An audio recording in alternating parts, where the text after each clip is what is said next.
This is sound of Donald Trump at his rally in North Carolina today without Mark Robinson. And what he had to say about Oprah? Did you see her on Oprah? That's not going to be president. Oprah didn't know what the hell to do. Oprah was like embarrassed. She wanted to hide under the table. But she's a professional, and she was able to sort of disguise it. No, she wanted to go right under the table.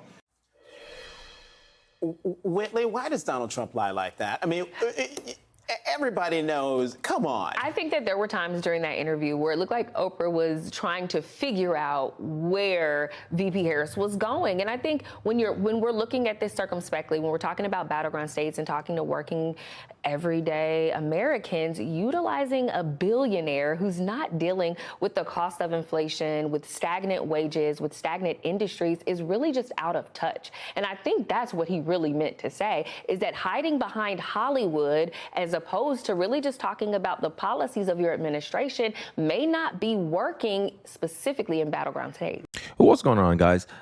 As you saw from the intro, this black conservative, I don't think she's a conservative really, but this black Trump supporter really nuked this narrative. They try to portray Oprah as someone who's understanding of the common person. And she destroyed this framing that they try to castigate upon the masses. And this is why MSNBC cannot be taken seriously. I think this is why many Americans do not trust the mainstream media, because all they do is run cover for Kamala Harris. Instead of going at the substance of it, hey, yeah, she did come across awkward. Hey, she still has not answered direct questions when asked. I did the reaction to the Oprah interview already. And there's no way you could spin it in a positive light for Kamala Harris. Kamala Harris just did badly on it. And I just want to highlight something, because I want to get a hard at this propaganda narrative. I did a video about how I fact-check liberal propaganda, and I got some pushback on that video. And I want to highlight certain propaganda because, look, Tim Walz just admitted the quiet power allowed. I'm Donald Trump, and I approve this message. Tim Walz, look what he said. This is a 7-second clip. We can't afford 4 more years of this. Everyone in America agree. Who's running America right now? Biden, Harris.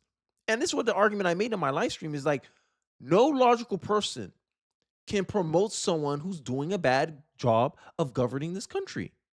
We can't afford 4 more years of this. We can't.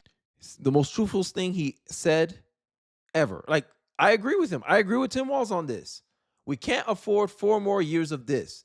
And whose policies created 4 more years of this, right? People in my comment section about my reality check on Kamala Harris supporters, they're like, how is voting for 33 bipartisan laws a reality check?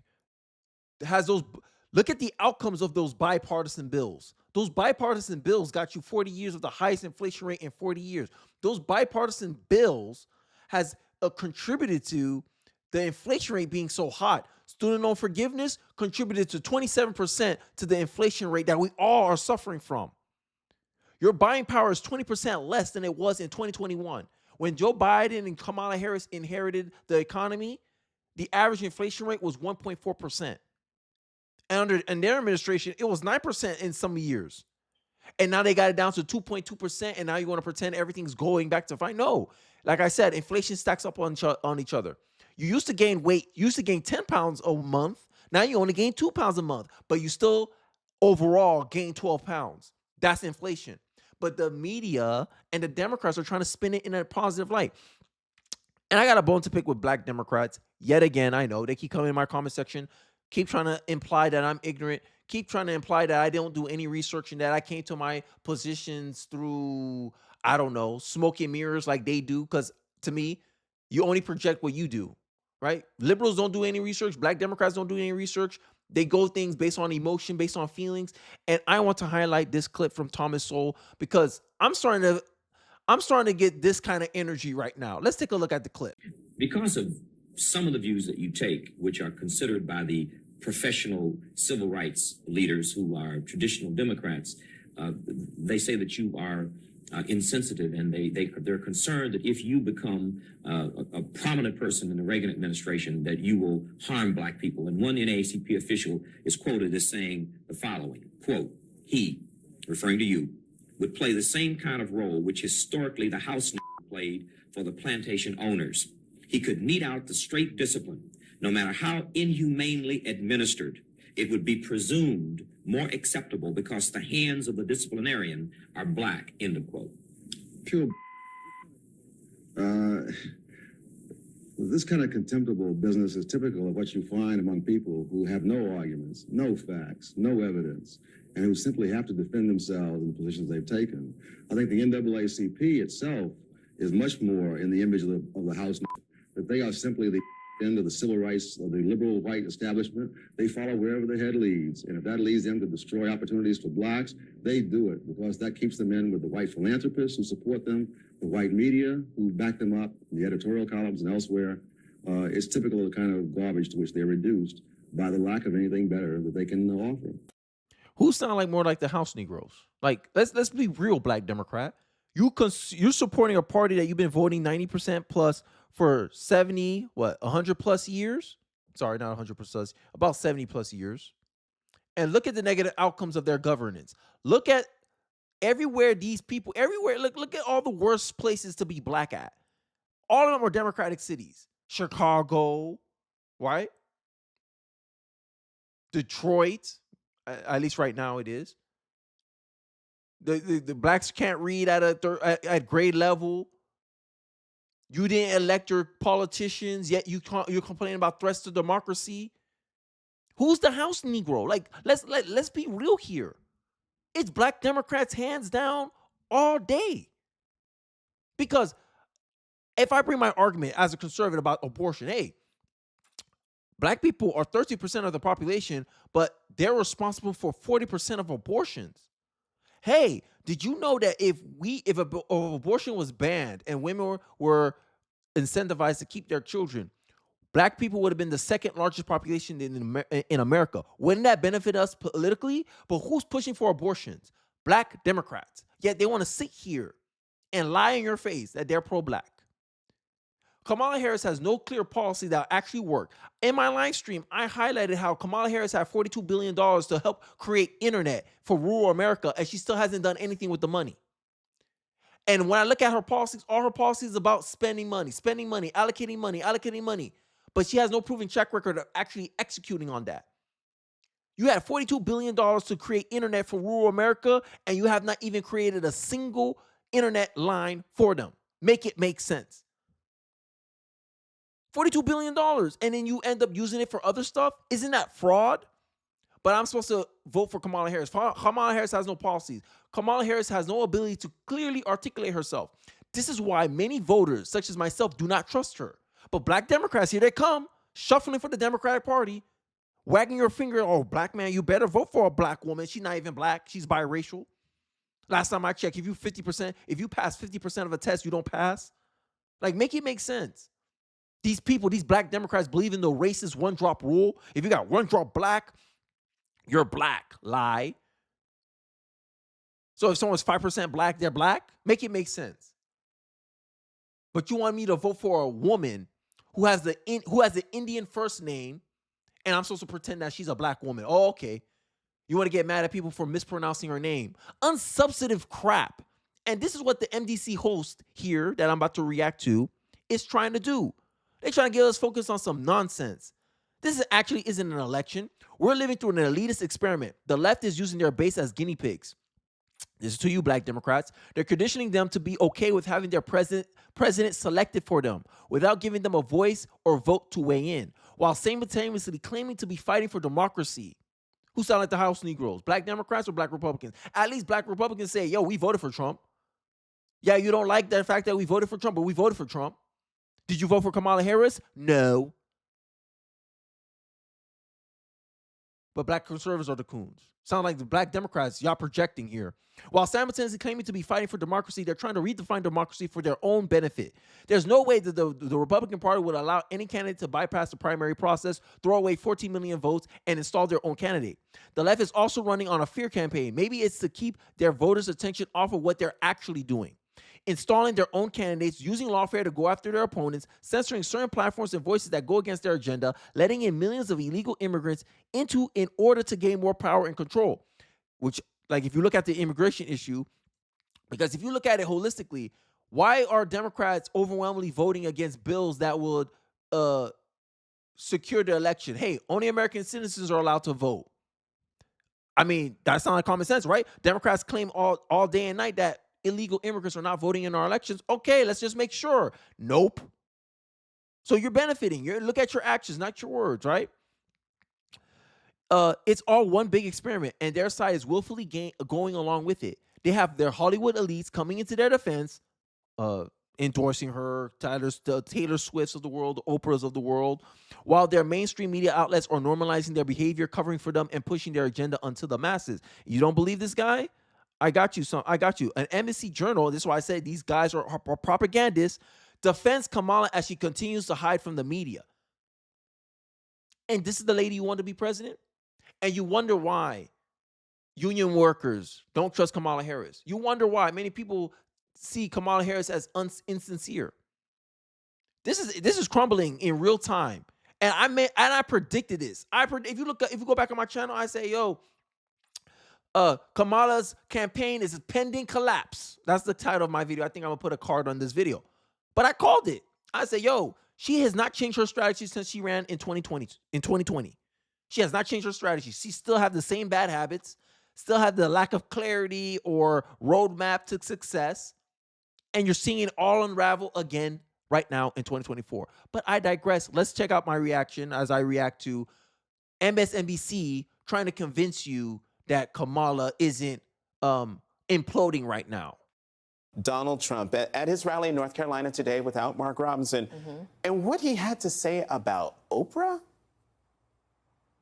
Did you see her on Oprah? That's not going to be president. Oprah didn't know what the hell to do. Oprah was like embarrassed. She wanted to hide under the table. But she's a professional, and she was able to sort of disguise it. No, she wanted to go right under the table. Whitley, why does Donald Trump lie like that? I mean, everybody knows. Come on. I think that there were times. How you, and this is why I say it's propaganda.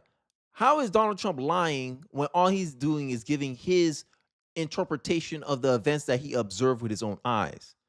I found it cringeworthy. Remember, in my reaction video to Kamala Harris Oprah interview, I couldn't even get 20 seconds into the video because I felt like, it felt so hard to go through. It was like nails on a chalkboard.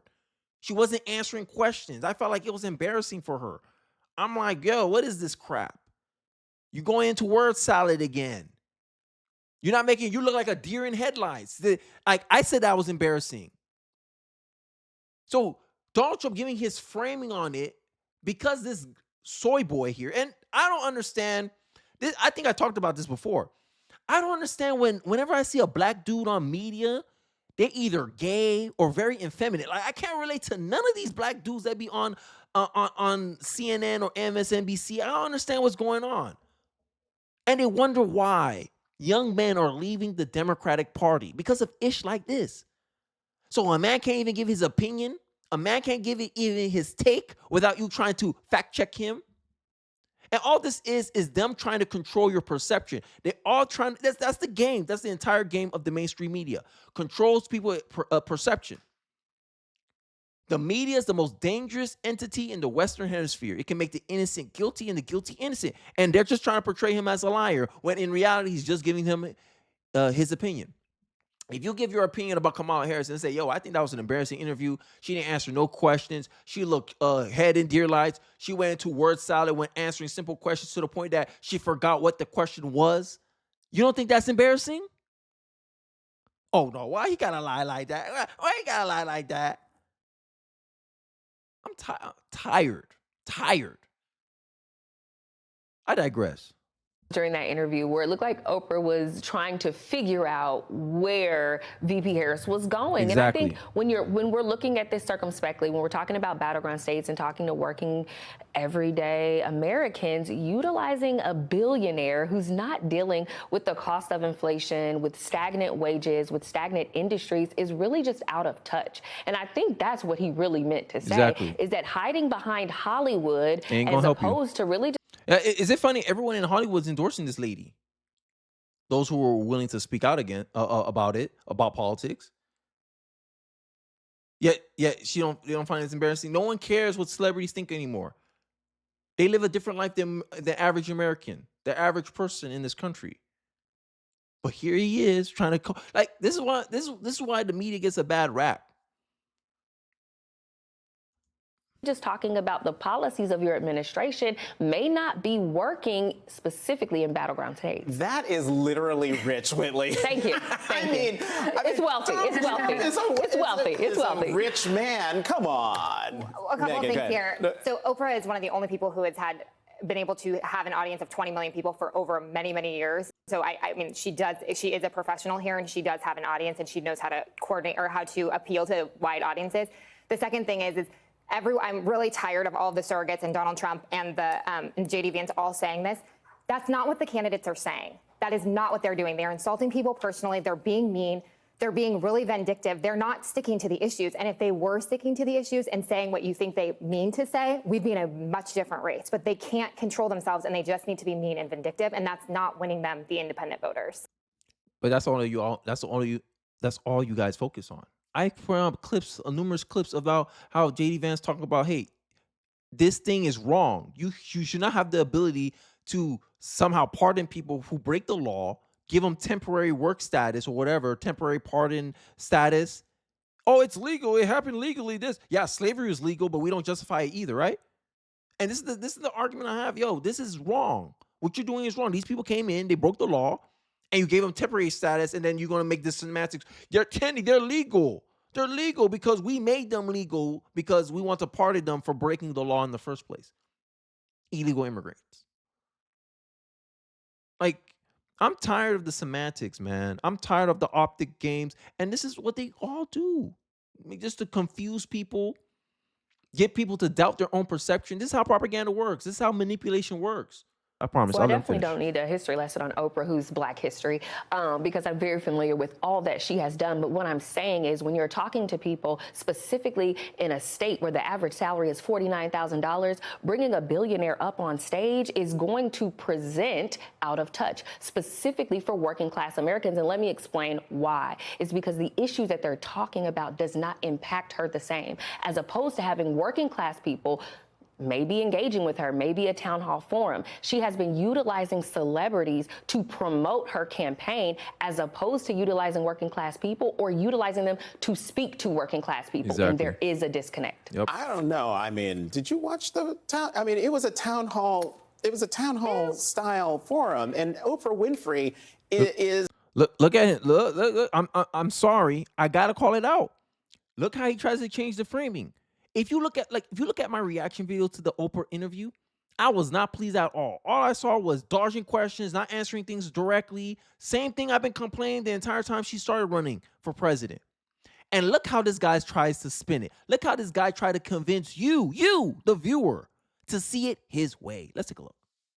I mean, she's not a talk show host now or a journalist now, but it was like watching Oprah from the 90s and the 80s. And also the polls are closing, so clearly she's doing something right because she's meeting people where they are, because she is now leading in the polls, and she's closing on issues that were Donald Trump's, like the economy and immigration. So something is working. But polls are a snapshot in time, and we all know that, right? She was just down in the polls, specifically losing with African-American men, and this doesn't necessarily help her. When you see her utilizing celebrities in this way, when they want policies, they don't want the performance of Hollywood within their political spheres. I mean, again, if you watched the town hall forum, you heard her talk about policies. Ooh, the boy's looking uncomfortable. She wasn't talking about no damn policies. All I saw was she was dodging questions, right? But they expect you not to go look for it yourself, not to look for answers yourself. And this is what they rely upon, right? And there's nothing more that the Democrats seem to hate is when people are calling out them on their bullish, right? Democrat voters are literally calling, and I'll end off the video on this because this shows how much garbage this guy just finished spewing. This is a Democratic voter on C-SPAN. Look how he's going to vote in this election. Roger in Kansas on the line for Democrats. Good morning, Roger. Yes, I have my main issue. I'm going to close my eyes, and then I'm going to vote for closed borders. I'm going to vote for less taxes. I'm going to vote for more reasonable energy costs. And if you vote, close your eyes and vote that way, it's a pretty simple choice because both candidates have a history. So you just vote on that, and I don't have to tell you who I'm voting for. Roger in Kansas. And that's what. On the And line. who's that? And who's that? That's Trump. Look at the CNN poll. After the debate, more people trusted Donald Trump on the economy than they did prior to the debate. 55. It went from 53% trusting Donald Trump on the economy to 55% for trusting Donald Trump on the economy after the debate. Right? There's a reason why Kamala Harris wants a second debate after she rejected all the other offers from Donald Trump.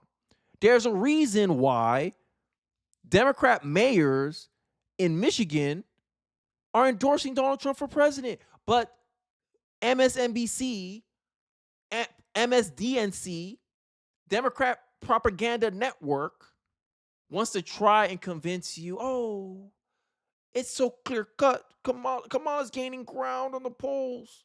When you have Anderson Cooper on some show, and I'm sorry, guys, it's going a little long. He highlighted how, polls tend to underestimate Trump's support. Wow. Anderson Cooper? Huh. Who would have thought? But you got end day. Look, we all speculating here. But if you're a thinking man, you're a rational man. And the funny part is that Democratic voter, he was a man. This is how men are thinking. If I close my eyes and I look at the history of these two candidates, not what they're trying to tell me right now, not when one's trying to turn over a new leaf because they, like the old saying goes, old habits die hard. And Kamala Harris for 3.5 years had a habit of open borders, high inflation rate, bad economic policy, right? She proposed price controls. Everyone throughout the political spectrum railed against it. Track records speak better. Action speaks better than words. Action speaks louder than words. And based on Kamala's actions over the past 3 years, there's no way in hell I'll believe her changing of a new leaf. There's no way I believe that she's gaining ground on the economy, immigration. Many people don't trust Kamala Harris. That is the stigma on Kamala Harris. But, that's just my thoughts. Let me hear yours in the comment section below. Don't forget to like, comment, subscribe. I appreciate you guys watching to the end of the video. And let me know what you think about the MSNBC. Was their narrative presentable? Is it even believable at this point? I'd like to hear your thoughts. Don't forget to like, comment, subscribe. I appreciate you guys watching, and I'll catch you guys on the next one.